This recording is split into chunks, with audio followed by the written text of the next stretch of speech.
பெரம்பலூரில் ஒரே நாளில் இருவேறு இடங்களில் 18 சவரன் தங்க நகைகள் 1 கிலோ வெள்ளி பொருட்கள் கொள்ளையடிக்கப்பட்ட சம்பவம் பெரும் பரபரப்பை ஏற்படுத்தியுள்ளது.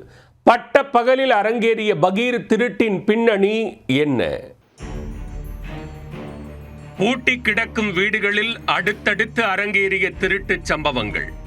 பூட்டை உடைத்து தடயமில்லாமல் திருடும் கும்பல்.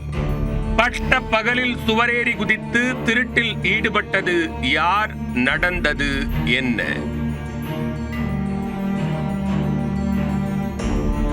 பெரம்பலூர் நகராட்சிக்குட்பட்ட ரோஸ் கார்டன் 3வது குறுக்கு தெருவில் வசிப்பவர் 45 வயதான கதலீஸ்வரன். அவர் பெரம்பலூர் புதிய பேருந்து நிலையம் பகுதியில் பழக்கடை நடத்தி வருகிறார்.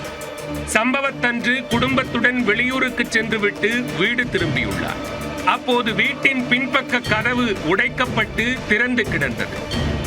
உள்ளே சென்று பார்த்தபோது பீரோவில் இருந்த 18 சவரன் தங்க நகைகள் திருடப்பட்டிருப்பது கண்டு அதிர்ச்சி அடைந்தார். அதே போன்று பெரம்பலூர் மாவட்ட ஆட்சியர் அலுவலக சாலையில் உள்ள பிரம்மா நகரில் வசிப்பவர் மணி. இவர் சிறுவாச்சூர் பகுதியில் டீக்கடை நடத்தி வருகிறார்.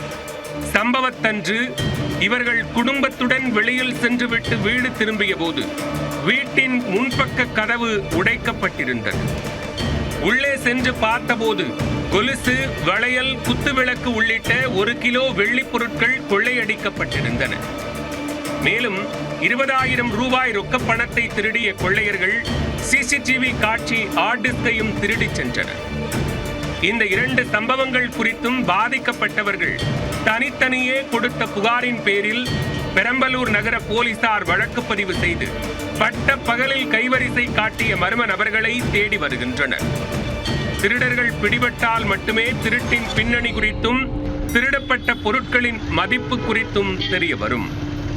பெரம்பலூர் நகர் மற்றும் புறநகர் பகுதிகளில் நடைபெற்று வரும் தொடர் திருட்டு சம்பவங்களால் அப்பகுதி மக்கள் அச்சத்தில் உறைந்துள்ளனர்.